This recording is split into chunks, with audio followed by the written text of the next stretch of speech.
నిఖిల్ అంట మన follower and subscriber.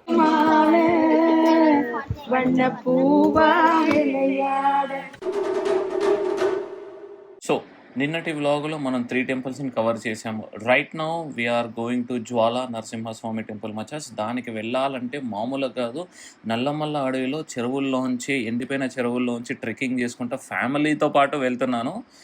ఎవరు చెప్పలేదు ఈ విధంగా ఇంత హెక్టిక్ ఉంటుంది, పేరెంట్స్తో వెళ్ళాల్సిన అవసరం లేదు, అండ్ వాళ్ళు చాలా హెల్తీగా ఉంటేనే అవుతాయి, అండ్ వాళ్ళకి ఏం పెయిన్స్ లేకుండానే, and also it's not like 2 kilometres trek కాదు, ఒక 4 to 5 కిలోమీటర్స్ ట్రెక్కింగ్ ఉంటుందని ఎవరు చెప్పలేము వచ్చేసి. మీలో ఎవరైనా కానీ మీ పేరెంట్స్తో పాటు వెళ్దాం అనుకుంటే కనుక ఈ జ్వాలా నరసింహస్వామి టెంపుల్కి వెళ్ళాలంటే చాలా చాలా హెక్టిక్ వచ్చేస్, మస్తు హెవీ ట్రెక్కింగ్ చేయాల్సి వస్తుంది. అండ్ ఈ ట్రెక్కింగ్ చేసిన తర్వాత స్టెప్స్ ఎక్కేది ఉంటుంది, అది ఇంకా టార్చరస్ ఉంటుంది. ఫ్యూచర్లో మెల్లమెల్ల బ్లాగ్లో కనిపిస్తుంటుంది, మీకు అర్థమవుతుంటుంది.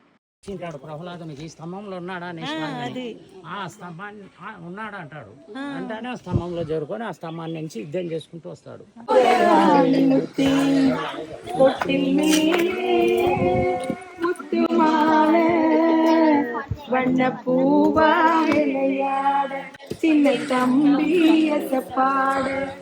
ఇప్పటికి 40 minutes ఆఫ్ ట్రెక్కింగ్ అయింది.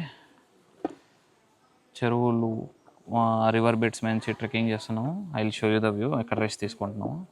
అలా ఒక 1.5 hour ట్రెక్కింగ్ చేశాక, వీళ్ళు పాటలు విన్నాక ఒక చోట కూర్చున్న తర్వాత మన గైడ్ ఈ ప్లేస్ యొక్క విశిష్టత స్టోరీ చెప్తున్నాడు. కలియుగంలో మనకి 30 లక్షల సంవత్సరాల క్రితం జరిగిన చరిత్ర. ఇక్కడ హిరణ్యకశిపుడు ఒక మహా దివ్య వరప్రసాది. ఆయన వరం ఎలాంటిదంటే, ఇంట్లో కానీ బయట కానీ, ఉదయం కానీ సాయంత్రం కానీ, పగలు కానీ రాత్రి కానీ, పాతాళంలో కానీ భూమి మీద కానీ ఆకాశంలో కానీ చావు లేకుండా వరం తెచ్చుకున్నాడు. మానవులతో, రాక్షసులతో, దేవతలతో చావు లేకుండా, ఎలాంటి ఆయుధాలతో, ఎలాంటి జంతువులతో, అసలు భూమి మీద లేని వింత ఆకారమే నన్ను సంహరించాలని బ్రహ్మదేవునితో వరం తెచ్చుకున్నాడు. అలాంటి దివ్యవర ప్రసాద్ అయిన హిరణ్యకశిపుడు విష్ణునారాయణమూర్తికి విరోధి, ఈశ్వరుని భక్తుడు.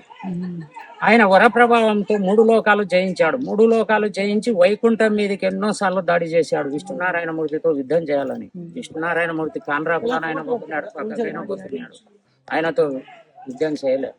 ఆయన కుమారుని పేరు ప్రహ్లాద్. ఎన్నిసార్లు చెప్పినాను నాకు సర్వం హరియే అన్నాడు.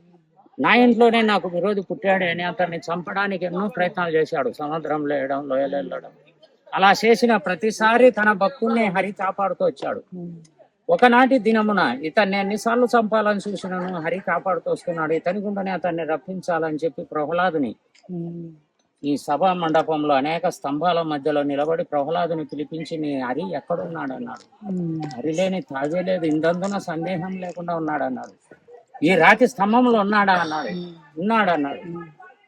ఉన్నాడో లేదో అని ఆలోచించాలి ప్రహ్లాదుడు. ఉన్నాడు అన్నాడు. అంటానే తన భక్తుని మాట నిజం చేయడానికి అప్పటికప్పుడు విష్ణునారాయణమూర్తి ఆ స్తంభంలో జరుగుతున్నాడు. అష్టభుజాలతో, 8 చేతలతో, చేతి వేలి గొర్రెలు, ఆయుధాలు కాదు, చేతి వేలి గొర్రెలతో. మానవులతో, రాక్షసులతో, దేవతలతో సావలేదు కాబట్టి నరనారాయణుగా 2 అవతారాలతో, శరీరం అంతయు మానవుడు, నరనారాయణుగా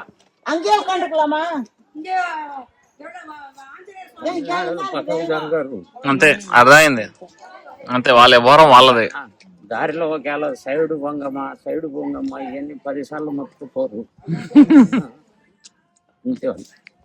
డీసెన్సీ నేర్పిలే. తల సింహం తల, నరనారాయణుగా 2 అవతారాలతో వచ్చాడు. ఆ స్తంభాన్ని హిరణ్యకశిపుడు గదతో కొడితే మనం సూర్యుని చూస్తే ఎంత వెలుగు కానొస్తాడో అలాంటి కోటి సూర్యకిరణాల కాంతితో గడ్డకొచ్చాడు, వెలుగుతో మంటలతో. ఆ వెలుగును అది చూసి అంత వీరుడు అయిన హిరణ్యకశిపుడు భయానికి గురై కోటలో పరుగులు తీసి రాక్షసుల గురువు పేరు శుక్రాచార్యుడు. అతని వద్దకు పోయి, గురుదేవ ఎవరు ఈయన? దేవుడు కాదు, మానవుడు కాదు, రాక్షసుడు కాదు, ఎవరు అని అడిగాడు. వరతికి కూడా సాక్షాత్తు విష్ణునారాయణమూర్తి నరసింహ అవతారంలో వస్తున్నాడు, నిన్ను చంపేస్తాడు, ఇప్పటికైనా మించిపోయింది లేదు, ఆయన కాళ్ళ మీద పడి క్షమాపణ వేడుక, ఆయనకు క్షమించి దయాగుణం కూడా ఉంది అన్నాడు. అంటే అప్పుడు హిరణ్యకశిపుడు 3 లోకాలు జయించిన చక్రవర్తిని, మహావీరుని, పైగా ఈయనకు విరోధిని, ఇప్పుడు ఈయన కాళ్ళ మీద పడి క్షమాపణ వేడుకుంటే చరిత్రలో హీనుని తను సరే చంపితే చంపని అని ఇంట్లో బయట సాగు లేదు కాబట్టి అక్కడి నుంచి వాకిలి గడప వరకు 2 కిలోమీటర్ల దూరం యుద్ధం చేసుకుంటూ వచ్చారు. వాకిలి గడప సమీపిస్తానే హిరణ్యకశిపుని నరాలు అవయవాలు రెండు పనిచేయకుండా స్వామి దిగ్బంధన చేశాడు. ఇప్పుడు నరసింహస్వామి వాహనం గర్తుమంతుడు. హిరణ్యకశిపుడు ఒక స్వచ్ఛమైన బ్రాహ్మణుడు, వేద పండితుడు. ఇక్కడికి వచ్చి ఇక్కడ దర్శించుకొని ఆయన పంచామృత రాజమంత్రం చదివాడు. అహోబిలం గద్వారామం గారుడు శైల మధ్య కృపావశాత్ కల్పిత సన్నిధానం లక్ష్యం సుహాలింకిత వామపాదం లక్ష్మీనరసింహ శరణం శరణం శరణం ప్రపద్య అని దండకొచ్చినాడు. ఇక్కడ దొక్కడే చేశారు. ఈ భవనాశిని నదిలో స్నానం చేస్తూ ఆయనకు పూజలు చేసి ఆయన దీవెనలు పొందారు. వారి అరణ్యవాసం పూర్తయ్యే టైంలో శ్రీకృష్ణ పరమాత్ముడు వాళ్ళకు తెలియపరచడానికి రివర్ బెడ్లోంచి వచ్చేటప్పుడు బెటర్. ఈ స్టెప్స్ ఎక్కుతుంటే అబ్బూ ఎక్కుతావా అమ్మ మళ్ళీ ఛాన్స్ వస్తే.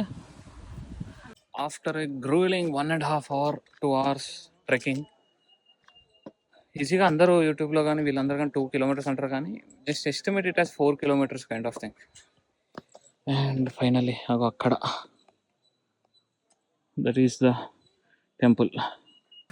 So this is the Raktakundam. ఇక్కడ నీళ్లు తాగితే జన్మ జన్మల పాప పరిహారం, పితృదోషాలు అంటే పోతాయి. అక్కడ రెడ్డిష్ వస్తున్నాయి water, not sure the reason, but ఇక్కడ తెలిస్తే నార్మల్ అవుతాయి. సో రెడ్డిష్ థీమ్ వస్తుంది అనమాట, ఫీల్. ఎందుకంటే this is the place where Narasimhaswamy after killing హిరణ్యకశిపుడిని చంపిన తర్వాత ఇక్కడే చేతులు కడుక్కున్నాడు అని అంటారు అనమాట. సో చరిత్ర చెప్తుంది. అందుకే ఆ రక్తం వల్ల ఇక్కడ వాటర్ కూడా రెడ్డిష్ వస్తాయని అంటారు. సో ఎవరైతే చార్ధామ్ యాత్రకు వెళ్దాం అనుకుంటున్నారో ఫస్ట్ ఇక్కడికి రండి. ఎవరికైతే ఓపిక ఉంటుందో దెన్ వాళ్ళు వెళ్ళొచ్చు మచస్. అండ్ ఆల్సో ఇక్కడ మధ్యాహ్నం 3 టెంపుల్ క్లోజ్ చేసి ఇస్తారంట. మమ్మీ వాళ్ళు వస్తున్నారు. సో యా, ల్యాండ్ డిస్ప్యూట్స్ ఉంటే రండి ఈ టెంపుల్కి.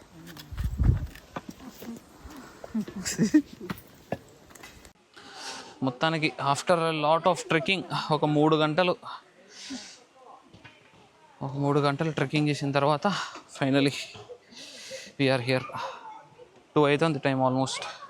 కిందకి వెళ్ళి భోజనం చేయాలి. But we have 2 other temples అంట. 4 అయినాయి, 3 ఉన్నాయి, ఇంకా 3 చూసి సెట్ చేయాలి.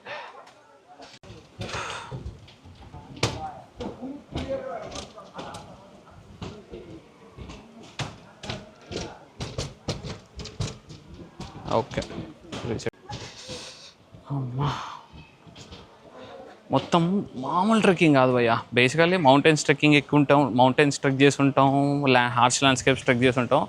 బట్ ఇక్కడ ఏంటంటే ఒక రివర్ పైనుంచి వస్తుంది, ఆ రివర్ డ్రై అయిపోయింది. ఆ డ్రై అయిన రివర్లోంచి ట్రెక్ చేసుకుంటూ వెళ్ళాం. Crazy experience. మెంటల్ ఎక్కిపోయినాయి, కాళ్ళు చచ్చిపోయినాయి. I don't know how I'm walking right now. Only we have completed 9 temples plus 4 అయినాయి. అందరు 5 temples ఉన్నాయి. ఇంకా మనం యాడ్ ఉంటే మనకు చెత్త ఆడ ఉండాలి. కొత్త రెవల్యూషన్ ఇవాళ తెలిసిన విషయం ఏంటంటే పూజారి వల్ల గుళ్ళు డెవలప్ కావట్లేదు తెలుసా. ఎస్, ఎక్కువ శాలరీ ఇస్తాం, వచ్చిన పైసలన్నీ హుండీలో వేయండిరా అంటే హుండీలో వేయట్లేదంట పూజారులు. మాకే కావాలి, మేమే తీసుకుంటాం, ఏ డబ్బులు వచ్చినా కానీ మేమే తీసుకుంటాం అంటున్నారంట పూజారులు. సో గుడికి రావాల్సిన డబ్బులు పూజారులకు వెళ్తున్నాయి.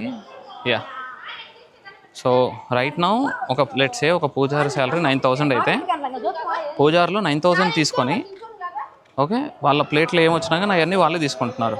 ఓకే, సో దానికి ఈ పీఠాధిపతి ఏదైతే ఎవరైతే ఉన్నారో మన అహోబిలం పీఠాధిపతి ఆయన వచ్చి మీకు 9,000 కదా, మీకు 60,000 జీతం చేస్తా, మీ ప్లేట్లు ఏం పైసలు పడ్డా కానీ హుండీలో వేసేయండి.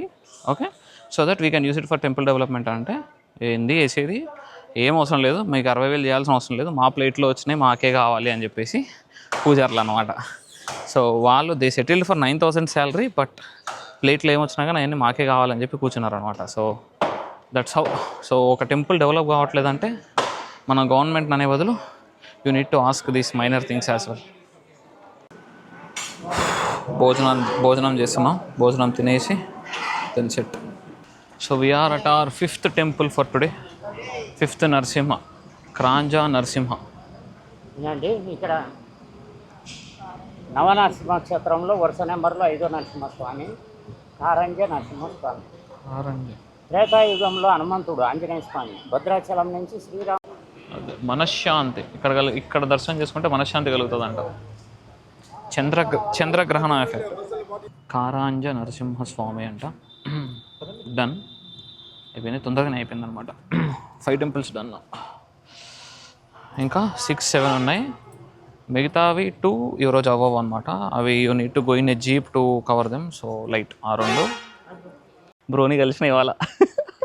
మీ పేరు నిఖిల్ అంటే మన ఫాలోవర్ అండ్ సబ్స్క్రైబర్. మీరు సబ్స్క్రైబ్ పెట్టండి. నవనరసింహ క్షేత్రంలో 8వ దేవస్థానము చత్రవట నరసింహస్వామి. ఆహా ఊహు అనే గంధర్వ గణ్యాలు ఆకాశ మార్గాన పోతూ ఇక్కడ ఏదో పెద్ద దేవుడు ఉన్నాడని చెప్పి కిందికి దిగి ఈయన ముందర సంగీతం వాయించి నాట్యం చేశారు. వాళ్ళ సంగీతానికి పులకింతుడై సంతోషపడి గుండెల్లో లక్ష్మీదేవిని పెట్టుకొని ఎడమ చేత దరువేస్తూ చాలా సంతోషంగా ఉన్నాడు ఇక్కడ. వాళ్ళ సంగీతం అయిపోతానే మీ లోకాలకు మీరు పోండి అని వాళ్ళని దీవించి పంపించారు. వెనకమ్మడే కిన్నరుడు కింపురుడు నారదామునేంద్రులు ఇక్కడికి వచ్చి వీణ వాయించి నన్ను చాలా సంతోషపరిచారు. ఆ సంగీతం ఆలపిస్తూ చత్రవట అంటే గొడుగు లాంటి మర్రి వృక్షం కింద ఆ సంగీతం ఆలపిస్తూ ఇక్కడ దర్శించుకున్న వారికి కేతు గ్రహ దోష నివారణ. పైన రాహు, కేతు. అచ్చా. భూవరహ దగ్గర రాహు.